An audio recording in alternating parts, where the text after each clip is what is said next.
Greetings everyone, welcome to Valiant Lifestyle Design.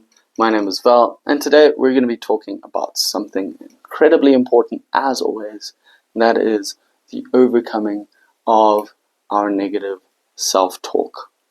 Now, first of all, what is self-talk? I'm pretty sure everybody understands that voice that is always whispering in your ear, telling you that you are not enough, that you are not good enough, that you will never attain anything that is worth anything, that you are incapable of achieving your dreams.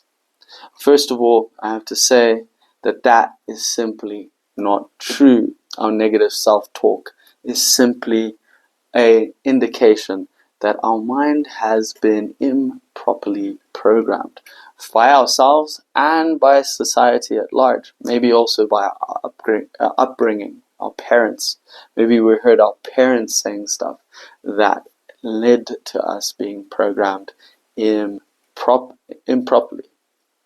And my life, to a large extent, was entirely ruled by negative self-talk. In fact, I had to deal with some negative self-talk just before I did this video, saying that you're not able to do this video, that you're going to sound dumb, that you're going to, it still happens to me.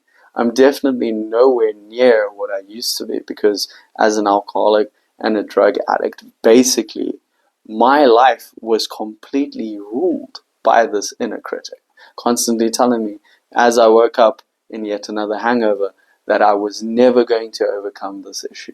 That there I go again, doing exactly the same things, you stupid effing idiot. Yeah, I used to talk to myself like that, and I'm not even covering half of it. Honestly, I used to speak to myself in a way that I would never speak to anybody else.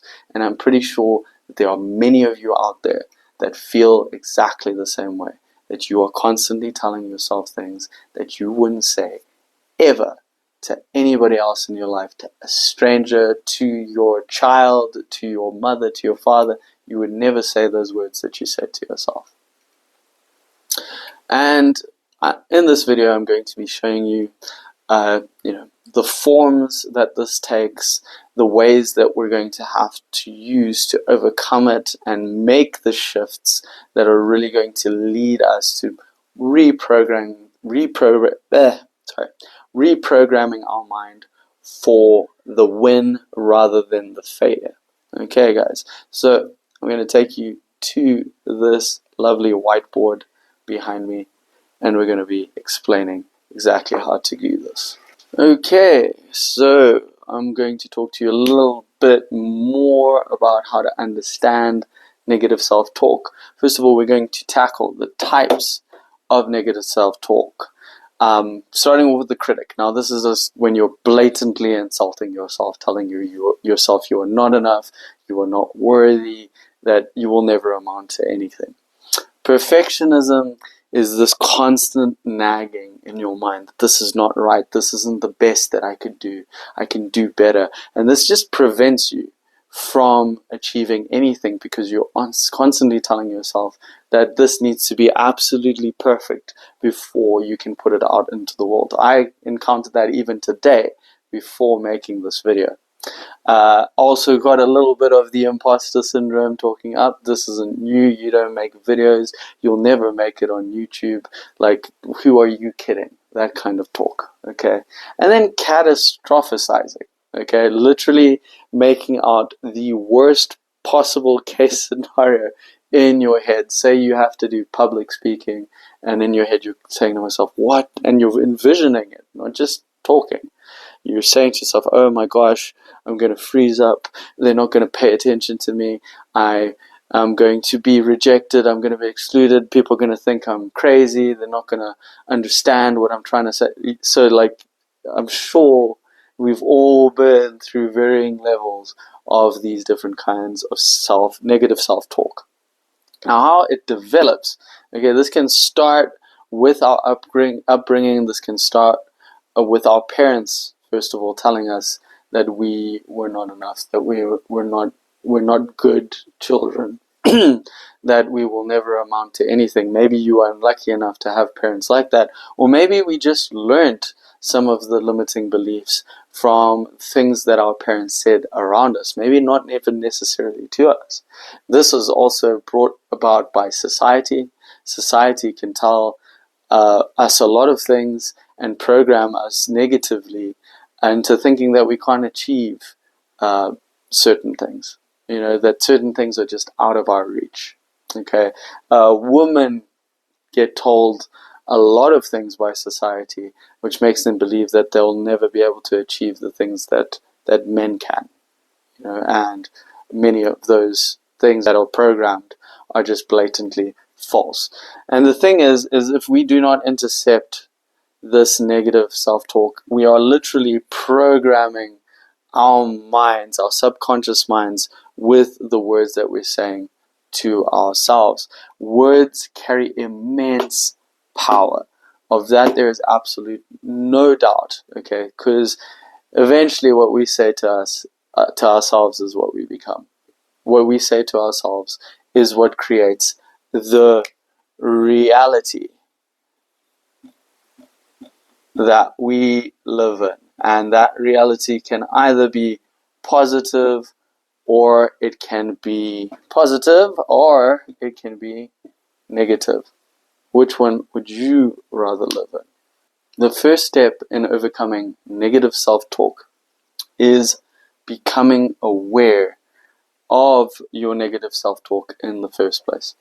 I remember when I was really down in the dumps that I was completely unaware of the constant narrative that was playing in my head, telling myself that I wasn't worth anything, telling myself I'd never achieve my dreams, telling myself that I was absolutely useless. My mind was completely on autopilot, and there was no separation between the thoughts that were entering my head and the way that they would make me feel. Okay. But once I learned the act of meditation, or if some people do not like the term meditation, we can use the term self-observation. When I started learning the process of self-observation, I started noticing the thoughts entering and exiting my head. And by doing that, I was able to really identify patterns in my thinking, sometimes very faulty patterns of thinking, and establish a space, because that's what it really allows us to do. When we're just quiet and we sit in our own presence, it allows us to establish the space necessary to see that we are not in fact our thoughts. Okay, it allows us the space so that we can see that faulty programming and not instantaneously become it. Now, this is a practice. This is going to take some time for you to be able to isolate what is going on up here and actually become conscious of it, because the first step is to become conscious of this negative self-talk, to get that space between ourselves and our thoughts. Okay, and once you start to see certain patterns, maybe you would like to write down repetitive phrases in journaling. If you start to see certain I can'ts, sorry, terrible writing on whiteboards, certain I can'ts or I am nots flying around in your head, perhaps you can journal them. And then we can really take it to the next step, okay? Then the next step is finding the source.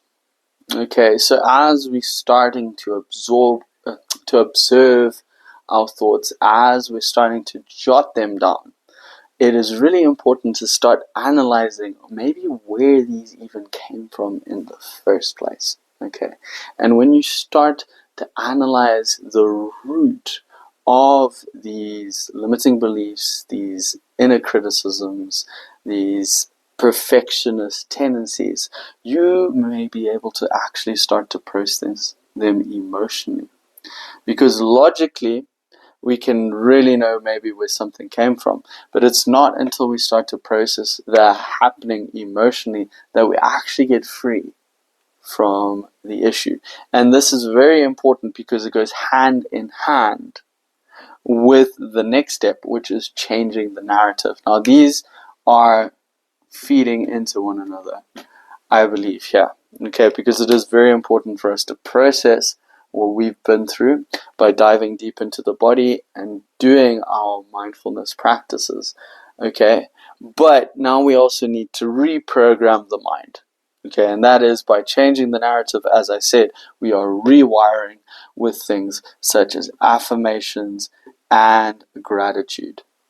Okay, and also action. This is very important. Okay, so we need to process. We need to change the narrative with gratitude and affirmations. I have an affirmations video in my channel explaining exactly how to do affirmations. And then you're going to be taking small actions, okay? Small wins. Just doing actions that reaffirm that this is in fact reality, okay? Because we're going to be building momentum. Okay, so just to summarize, incredibly important to find the source of where all of these limiting beliefs, inner criticisms, and catastrophizing nature comes from. Process all of that shit emotionally in tandem with changing the narrative, in tandem with having gratitude for what you have and who you are, having affirmations that speak into existence and reprogram the mind for success, okay, and then taking actions on these affirmations, racking up these small wins, building that winner effect, something I will be discussing in another video, and building much needed momentum to get us out of that habit of negatively talking to ourselves. Now, as I said, you're not going to be perfect with this at first. I'm not perfect at this. Even whilst I'm writing on this blackboard, I'm thinking to myself, whiteboard, I'm thinking to myself, oh God, I'm not good at writing on a whiteboard. Are they going to be able to see it? And I'm pretty sure it's not the best visual. But again, you see perfectionist tendencies popping up. I can't do this, limiting beliefs coming up. It's all happening right now, and you need to start to learn how to intercept this. Okay, and you will eventually get so good at it that you can do it on the fly. So even if something's telling me that I can't do this video, that I can't talk the way that I'm talking right now, that I'm going to be making a mistake and people are going to laugh at me, I'm counteracting that much more effectively now than I've ever done before. And, I can teach you to do the same. And if you follow these tips, you will definitely have a great foundation. But I hope that you guys have learned a lot in this video. Thank you so much for joining me on Valiant Lifestyle Design, and I hope that you have a fantastic existence as always. See you in the next video.